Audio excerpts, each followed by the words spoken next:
Ons lees vanmôre uit die Ou Testament, Genesis hoofstuk 19.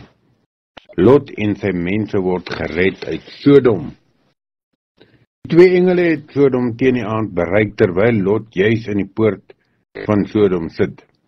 Toe Lot hulle sien, het hy hulle tegemoet gegaan en diep gebuig en gesê, welkom meneere, kom tog na my huis toe en oornag daar. Julle kan ook julle voete was, dan kan julle môre vroeg julle reis voortsit. Maar hulle sê, nee, ons sal sommer hier op die plein oornag. Lot het egter so by hulle aangehou dat hulle by hom ingedraai en in sy huis ingegaan het. Hy het vir hulle 'n maaltyd klaargemaak, hy het ongesuurde brood gebak en hulle het geëet. Voor hulle die aand gaan slaap het die mans oral die stad uit, die mans van Sodom, oud en jonk, die hele klomp die huis van Lot omsingel. Hulle het vir Lot geroep en vir hom gevra, waar is die mans wat vanaand na jou huis toe gekom het? Bring hulle uit na ons toe, ons wil geslagsgemeenskap hê met hulle. Toe het Lot na die man van Sodom toe uitgegaan. Nadat hy die deur agter hom gesluit het, het hy gesê, nee vriende, moenie so 'n verkeerde ding doen nie. Ek het 2 dogters. Hulle het nog nie gemeenskap met 'n man gehad nie. Ek sal hulle vir julle laat uitkom. Doen julle dan met hulle wat julle wil. Moet net nie so iets doen aan hierdie mans nie, want hulle het onder die beskerming van my dak ingekom. Roep die man van Sodom, gee pad, en hulle sê, hierdie kerel het as vreemdeling hierheen gekom en nou wil hy regter speel. Ons sal hom nog meer kwaad aandoen as vir sy besoekers. Hulle het vir Lot teruggedruk en nader gekom om die deur oop te breek. Toe die mans wat in sy huis was vir Lot binne toe getrek het, na hulle toe en die deur gesluit. En die mans buite die deur, oud en jonk, laat blind word sodat hulle nie die deur kon kry nie. Die mans by Lot sê toe vir hom, wie van jou mense is nog hier? Skoonseuns of seuns of dogters, of wie jy ook al in die stad het, vat hulle uit die plek uit. Ons gaan hierdie plek verdelg.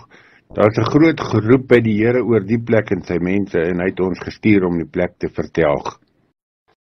Lot het toe vir sy aanstaande skoonseuns gaan sê, kom uit hierdie plek uit, want die Here gaan hierdie plek verdelg. Maar hulle het gedink, Lot maak 'n grap.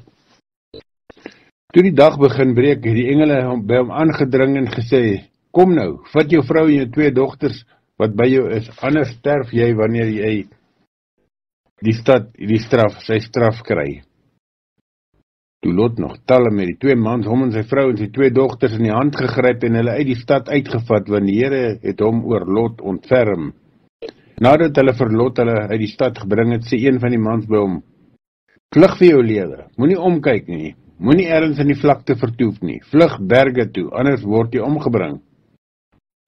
Maar hy sê vir hulle, asseblief tog meneere, jy was al so goed vir my en jy het my al so groot guns bewys deur my lewe te spaar. Maar ek sal nie berge toe kan vlug nie, die ramp sal my inhaal voor ek nog daar is en ek sal omkom. Kyk, hier naby is 'n dorpie waarheen ek kan vlug. Ek wil daarheen vlug en so my lewe red. Dit is maar 'n ou klein dorpie. Toe sê die engel vir hom, ook wat dit betref, staan ek jou versoek toe. Ek sal nie die dorp waarvan jy praat verwoes nie. Vlug gou daarna toe, want ek kan niks anders aan die stede doen voordat jy in die dorpie aangekom het nie. Dit is waarom die dorpie Soar noem. Net toe die son opkom het Lot in die Soar aangekom. Toe die Here swaal en vuur van hom af uit die hemel uit laat reën op Sodom en Gomorra. En God het die stede en die hele vlakte verwoes en al hulle inwoners om die lewe gebring. Selfs die plante in omgewing is uitgeroei. Lot se vrou het omgekyk en sy het in 'n soutpilaar verander. Daardie oggend het Abraham vroeg opgestaan en na die plek toe gegaan waar hy in die teenwoordigheid van die Here gestaan het. Abraham in die rigting van Sodom en Gomorra en van die hele vlakte streek kyk, sien hy oor die hele wêreld trek rook op asof dit 'n steenoond is. Toe God die stede en die vlakte verdelg het waar Lot gewoon het, het God aan Abraham gedink en vir Lot laat wegkom uit die plek waar die verwoesting plaasgevind het. Lot het toe van Soar af weggegaan en met sy 2 dogters in die berge gaan bly. Hy was bang om in Soar te bly en toe met sy 2 dogters in 'n grot gaan woon. Die oudste dogter het vir die jongste gesê: "Pa is oud. Hier rond sal ons nie op die gebruikelike manier mans kry nie. Kom ons maak vir pa dronk en dan slaap ons by hom, sodat ons by hom kan kinders kry." Daardie nag het hulle hom dronk gemaak en die oudste dogter het met hom gemeenskap gehad. Hy het nie besef dat dit sy is wat by hom kom lê en daarna opstaan nie. Die volgende dag sê sy toe vir die jongste: "Ek het verlede nag by hom geslaap. Kom ons maak hom vandag weer dronk en dan slaap jy by hom, sodat ons elkeen 'n kind by hom kan hê." Hulle het hom toe daardie nag weer dronk gemaak en die jongste het met hom gemeenskap gehad.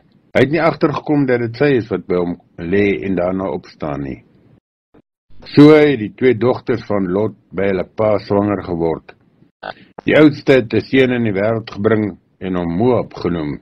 Hy is die voorvader van die Moabiete. Die jongste dogter het ook 'n seun in die wêreld gebring en hom Ben-Ammi genoem. Hy is die voorvader van die Ammoniete. Dit is dan Genesis hoofstuk 19 in die 83 vertaling. 'n baie bekende gedeelte, seker meeste bekend vir die vlug van Lot uit Sodom en dan ook veral die gedeelte waar sy vrou wat omgekyk het en 'n soutbalaar verander het. Genesis 19 in die 83 vertaling.